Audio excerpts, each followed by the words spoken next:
There is no going back. To admit it is to destroy your future. I don't want to live by lies anymore.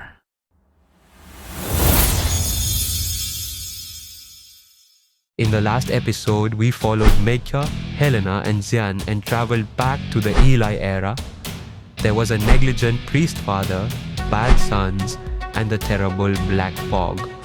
Remember, it was the children who took courageous action and got the discipline stone, representing rules and teachings. But the adventure of faith has just begun. In the afternoon, when the sun is setting quietly, a new call comes quietly. Everything is as peaceful as usual, but not exactly the same. A vague emotion slowly gathered in the corner, like a small shadow that no one noticed. It wasn't that there was nothing to eat, nor that no one was around, but she felt like something was missing in her heart. Her mother still had her back to her, busy with dinner. Her attention never left the pot. Do you want to eat mine? I have more. She took the cookie, but her little hands held it tighter than the cookie, as if grasping a forgotten feeling. She tried to take a bite happily, but the chewing sound did not taste of happiness. I was the one who said I wanted to eat. In the silent corner, a gleam of light faintly lit up. The Bible seemed to be calling something. The light flickered faintly between the lines of the Bible, as if quietly calling someone's name. The light is getting stronger and stronger, and that familiar energy is just like last time. The journey is being activated. This time, they are about to enter a story that contains family conflicts and the truth of blessing. Is Genesis 27 a battle of Isaac, Jacob, and blessings?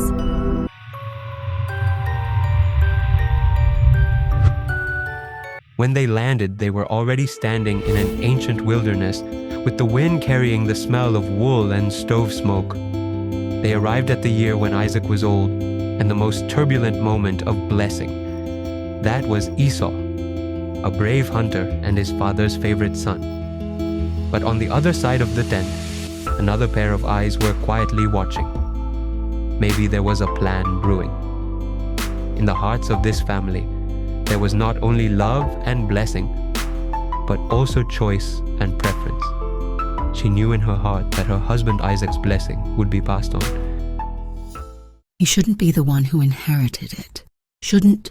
A wisp of black mist came in from the cracks in time and space in the distance, and attached itself to a shadow. As long as you use wisdom, you can win everything for the child in your heart. Rebecca did not hesitate any longer. The black fog formed an idea in her mind. Let Jacob pretend to be her brother. At this time, Jacob was tidying the fire, unaware that a lie was about to involve his life. Jacob, come quickly. I need your help. Jacob came over, his face full of confusion. He didn't know that this was not a help, but a turning point of fate. Rebecca whispered to him the plans step by step.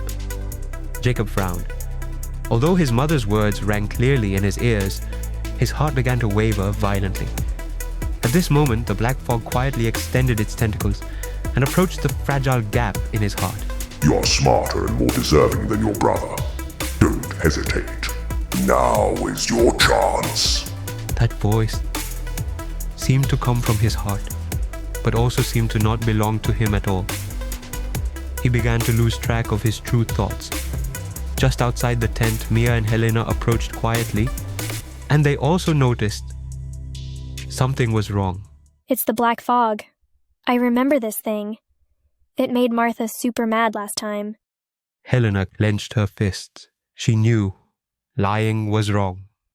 We have to stop him from lying.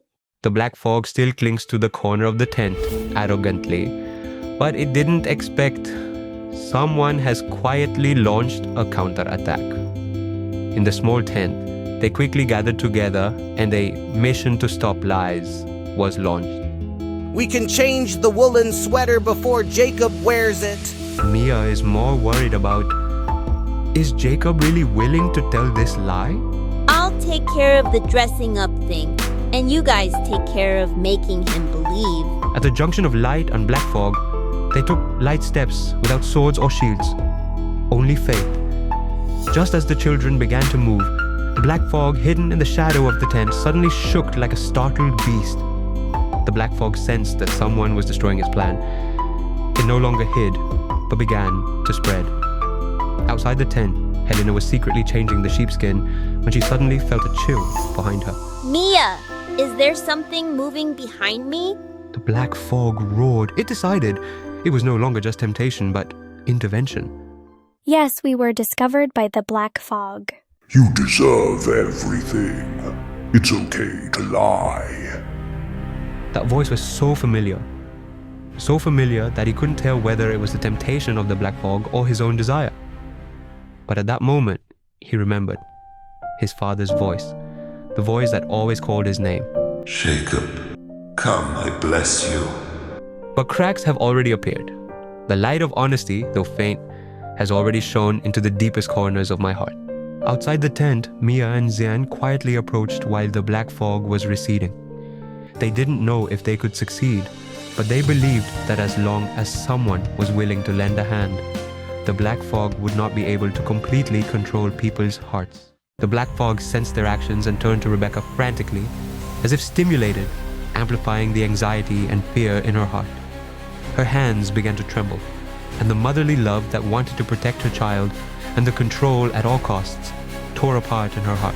Before Jacob could say anything, a cold thought pierced his mind like a needle. You've done so much. It's too late to turn back now. There is no going back. To admit it is to destroy your future. Only by continuing will you win. His eyes began to moisten, and at that moment, the black fog seemed to sense the crisis. No one really loves someone who tells the truth. But in that darkness, a sound rose softly, like the morning light penetrating the mist. Blessings are not earned through deception, but given through love. Jacob. He was struggling and doubting that his true voice had been suppressed by the black fog for too long. I don't want to live by lies anymore. At the same time that the tear fell to the ground, a golden light shot out from under the tent floor like a spring.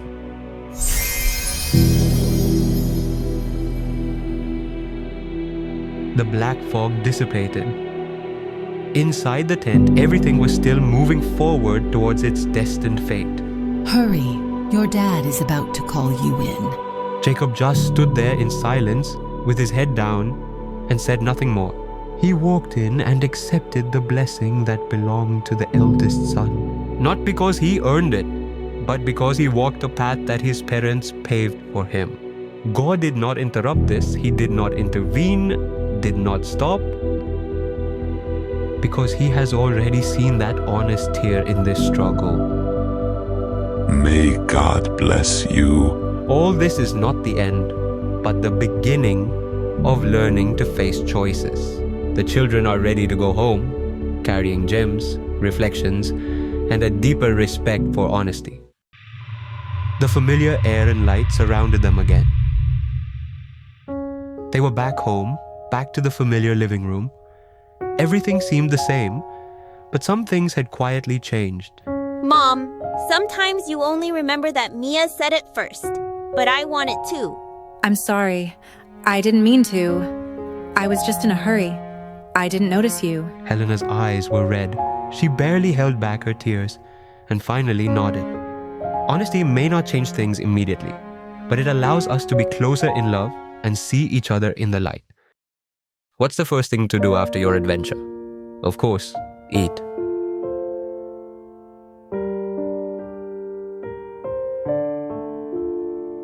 You are too impatient.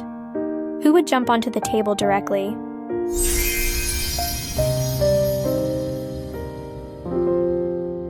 It should be a reminder that it is still there. Next time, it may not be so easy. But I still can't understand, why would God allow liars to succeed?